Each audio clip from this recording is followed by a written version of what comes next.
DRF, if you agree to it, or that we have a sentencing and the judge will determine how much time you receive. Do you understand that? Yes.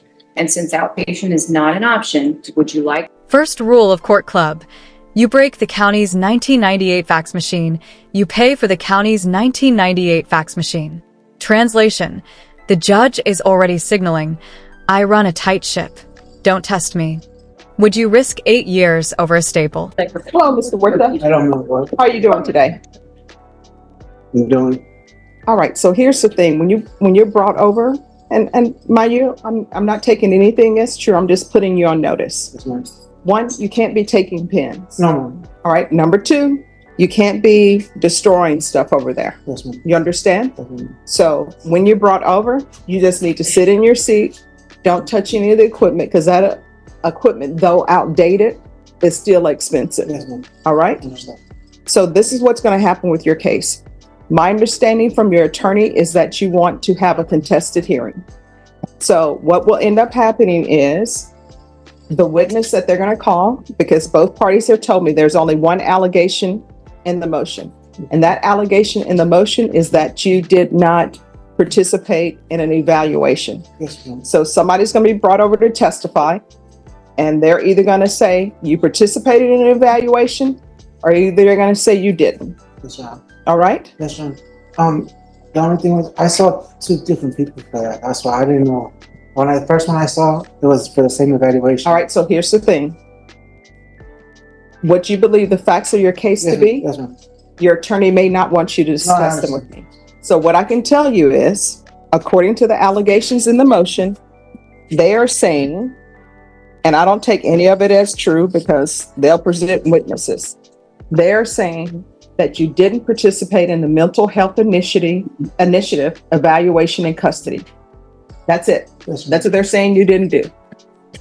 So they're going to bring in a witness, and that witness is either going to say you participated in it or you didn't. Yes, ma'am. That's where we are. So your attorney tells me that you want somebody to be brought in to testify whether you participated in it or not. Yes. All right. So that's what we'll do. And that person is going to be by Zoom. It's going to be somebody, both parties have told the court, it's going to be somebody with Center for Healthcare Services. So that person who is alleged to have went to try to interview you is going to come and testify by Zoom. And either they're going to say, oh yeah, I recognize him. He participated in the interview, or either they're going to say, yeah, I recognize him and he wouldn't participate. That's where we are. So we will come back. We're going to come back in June. Calendar cliffhanger. 6-week delay for a one-witness Zoom call. Why? Because in probation world, the only thing slower than DDRF paperwork is you not doing the paperwork. Drop a snail if you've ever waited months for a 5-minute Zoom. And that is going to be Miss Ferguson. Can we do this the week of June 17th? Is that enough time? Say, defense, are you available the week of June 17th? I'm double checking, Judge, because I have 2 murder trials next month. It looks like the 17th is good. My murder doesn't start until the next Monday. All right. So, Miss Ferguson, we're having a hearing, contested hearing. Should be relatively short. Mm-hmm. The 17th. All right. So we'll come back on June 17th. But before we do that, I'll go ahead and accept your plea. So that'll be one less thing we'll have to do on that. The same Bernardo C. Huerta, who was placed on community supervision in 2022 CR 6940 for the offense of robbery on July 18, 2023 for a term of 8 years. Is that you? Yes. State? Violated condition number 39 on or about the 30th day of April 2024 in Bexar County, Texas. The defendant, Bernardo C. Huerta, did then and there fail to participate in the mental health initiative evaluation in custody and comply with all rules, regulations, and instructions as directed by the court and or supervision officer in violation of condition number 39. How do you plead to that? True or not true? True. All right, so if y'all want to go back and discuss things. Okay. All Thank right, you, Judge. thank you. You're welcome. A proposed agreement or no? No, there is not, Your Honor. All right, state, what are you requesting? We're asking that you follow probation's recommendation, Judge, which is to alter and amend conditions for DDRF and to hold the probationer, hold Mr. Huerta in custody until the Center for Healthcare Services, the Tacoma evaluation, the TCOOMMI evaluation for DDRF is completed, Your Honor.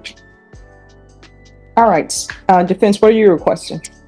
Judge, my client has been in since January awaiting the DDRF. The wait is very, very long for DDRF.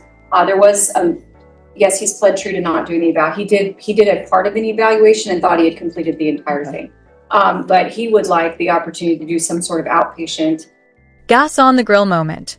Judge Boyd flips the script and offers him the nuclear button. Legal translation. She's basically saying, I'm not bluffing. You can cash out your freedom chips right now. How fast would you backpedal? Our understanding is the wait for DDRF is 6 or 7 months long, potentially, which means he will be sitting in jail almost a year by the time that happens. And so is there anything, may I ask him if there's anything else? Sure, but I will tell you, if you would have agreed to see them, you would have been done. Yes. And your 6 months would have been done. Can I, whenever. All right, do you want to raise your right hand? Do you solemnly swear or affirm the testimony you give will be the truth and nothing but the truth, so help you God? Yes, sir. You can lower your hand, state your name for the record. Bernardo Huerta. All right. What Yeah. would you like to say? Yes, sir. I do understand that, but it's still a 6 to 7 month wait. I have almost 2 years back time on this case already, just sitting in the jail. Oh, do you just want to go to prison?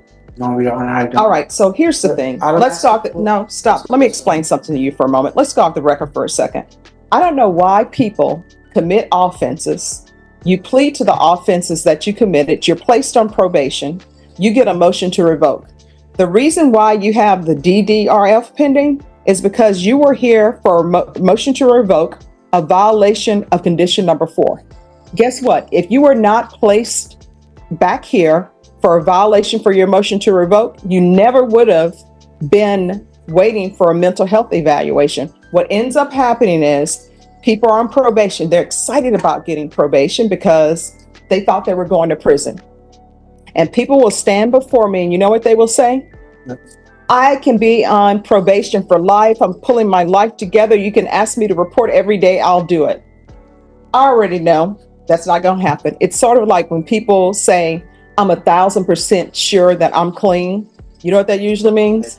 They're dirty. Anything anybody says that's beyond 100%, it's usually not true.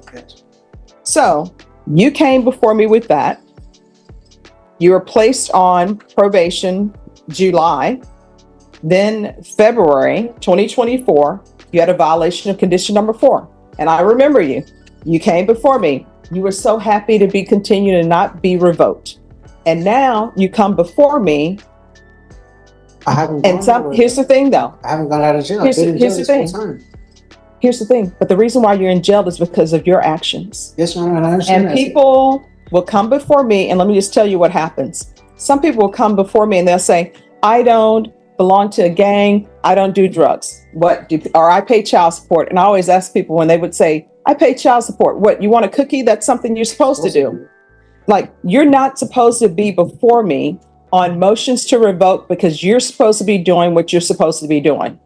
And whenever I give people conditions, or whenever probation recommends conditions for them, they want to write their own program. If you could write your own program, guess what? Cue the courtroom TED Talk. If you could write your own program, I'd be unemployed. She's spelling out the social contract of probation. You follow their syllabus, not yours. Think of it as Netflix. You can't demand season 3 when you never finished episode 1. I wouldn't have a job. Defense attorneys wouldn't have a job. The state wouldn't have a job. It would be great. But you can't appear before the court and then decide that you're writing your own program and you deciding that you're not going to follow through and speak to the person. If you would have spoke to that person in April, your 6 months would have been done. You would have been either in DDRF or not. They would have transferred you. But you know what? You've been pushed back. You know why you've been pushed back? Because you did not want to do the other interview because you're like, I'm done. And I always tell people, when you're on paper, and that's what this is a contract, you're on paper. Even if somebody tells you, we're coming here for an interview, and even if you've thought you've already done the interview, doesn't hurt you to go ahead and do the interview, then you can come to court and say, they came to me for an interview for a third time and I had already done the interview. Then we can discuss that. But when you don't follow through on what you're supposed to do, guess what ends up happening? Everything falls and you get placed at the end of the line, because guess what? There's somebody there who's on probation, who had to be interviewed for mental health and DDRF, and guess what? They took your spot. That's where we are. That's the only thing. I'm just seeing a lot of people coming back a lot of time waiting for it. Yeah. I mean, I make rulings, and there's a reason why these rulings are made, right? And then you're also on, I believe you're on gang supervision as well. I'm not sure. Is he on gang supervision? Sure, sorry about that. Well, were you a previous gang member? I used to be, yes. All right, so he was on gang supervision. So I have somebody standing before me who is on gang supervision. You know, you're given probation, the state recommended community supervision, and then you're over here pulling stuff off or trying to pull stuff off. That's why you have the DDRF. Now, if you don't want to wait for DDRF, I can revoke you. You guys can talk over what time you want, and I'll do what I will with regards to time. And guess what? You'll go to prison, you'll do your time, you'll get out. Either you're going to act right and follow the rules and conditions of society, which don't pick up any new offenses, take care of your children, stay on the straight and narrow. If you don't, you'll probably end up being a habitual, and your minimum when you come back will be probably 25, or maybe it'll be as a repeater in which case your minimum will be 15, depending on the charges. So if you want to discuss with the state and your attorney about doing your time, then you can do your time. Decision window slammed shut. Outpatients off the menu. DDRF is the daily special, and he just ordered the mystery box. 8 years TDCJ. Comment below.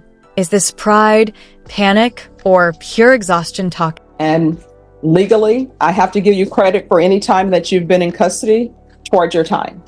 So if you want to talk to your attorney about that and talk to the state about that, I'm not saying if they agree to revocation and they want to give you a specific amount of time, I'm not saying I'm following that, but I'll consider it. All right. So if you want to talk to your attorney about that, you can. So I'll let y'all talk about that, and I'll do this plea.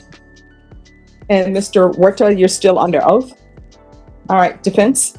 Mr. Huerta, we talked over the break about whether or not you would agree to go to DDRF, and you've indicated that you do not want to do that, correct? No, I'm trying to get an outpatient vote on the thing. Okay, and knowing that that's not an option, Just 1 second. I'm sorry. I don't know if the court reporter heard his answer. can you repeat that? I was trying to get an outpatient program. No, Okay. The last part? but if it's not possible, All right, so you're trolling off. So my understanding, and correct me if I'm wrong, your answer to the defense counsel question is you're trying to get into outpatient treatment. Is that correct? yes, sir. Oh, it's fine. He's just mumbling. And if you're not able to get into outpatient treatment, then what was the next thing you said? I'll figure out what happens. All right. Mr. Huerta, I explained to you the only options in front of you are DDRF, if you agree to it, or that we have a sentencing and the judge will determine how much time you receive. Do you understand that? Yes. And since outpatient is not an option, would you like to avail yourself of the opportunity to do DDRF, or do you want to be sentenced today? I guess we'll sentence. Okay. And I advise you to go with DDRF, correct? All right. That's all I have to put on the record, Judge. Thank you. All right, so he's pled true to violation of condition number 39. Is there a proposed agreement? There's not, Your Honor. I would ask the court, I know that the defendant has stated that he would like to be sentenced. I don't think you should do that. I think you should say, hey, you're going to the inpatient. I think that's a better option for him. I know he said he wants to be sentenced, but And I can speak to that if the court would like to. Sure. I mean, here's the question, Mr. Huerta. You don't get to decide whether you're in inpatient treatment or outpatient treatment. Now, they want to interview you for DDRF. Either you're going to do that or you're not going to do it. So, do you want to be interviewed for DDRF? Yes or no? Yeah, I guess. No, it's not I guess. It's either yes or no. Yes. You can't write your own program. Here are your options. Your options are you can be interviewed for DDRF, and if they deem that you're acceptable to the program, that's where you're going to be. Or if you don't want to do that and you tell the court you don't want to do that, then I will revoke you. Those are your two options. Now, if the court were to revoke you, then the most I could sentence you to is 8 years. I'm sure your attorney will ask for something probably less than 8. 20 years just in deferred. No, he's not on deferred. He's on regular. Is usually paid? Oh, okay. Yes. So, Okay. no, he's on regular. So the most I can sentence him to is 8 years. So, and he legally, I have to give you credit for any time served that you've been in custody. So those are your options. Do y'all need to discuss this again or no? Do you want to be DDRF or do you want to be sentenced? Clock stops at 8 flat. No roulette, no suspense.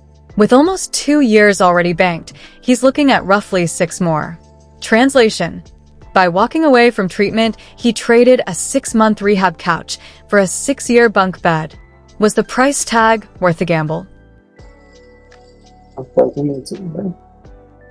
That's not an option. The judge has told you, and I've told you, there's 2 options. Sentence, we don't know how much time, up to 8 years. Okay, to be All right, so you want to be sentenced? Yes. All right. You've pled true to violation of condition number 39. Court is finding violation of condition number 39 true. State, what are you asking for? We're asking for the 8 years, Your Honor. The defendant has been to the prison in 2010 for an ag assault with a deadly weapon.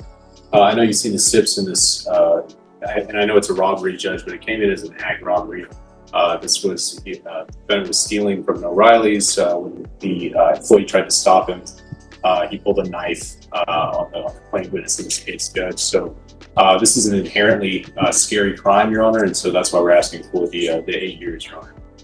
All right, defense? The client would ask that you give him the minimum of 2 years and credit for time served. The court is going to grant the motion. The court will sentence you to 8 years in the prison. The court will give you credit for any time served. There's to be, just one moment. And there is to be a $500 fine.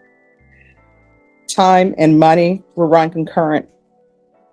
Did you review the document entitled Trial Court Certification of Defendant's Rights to Appeal with your attorney? Did you understand it and did you sign it? Yeah. All right, you have a limited right to appeal, and that right to appeal is as it relates to the allegation in the motion, not the fact that you're on community supervision. Do you understand? Yeah. Because this is a felony conviction, you're not allowed to own or possess any weapons or ammunition. If you have a question over what a weapon or ammunition is, you'll need to speak to an attorney. Do you understand? Yes. All right, good luck to you, okay?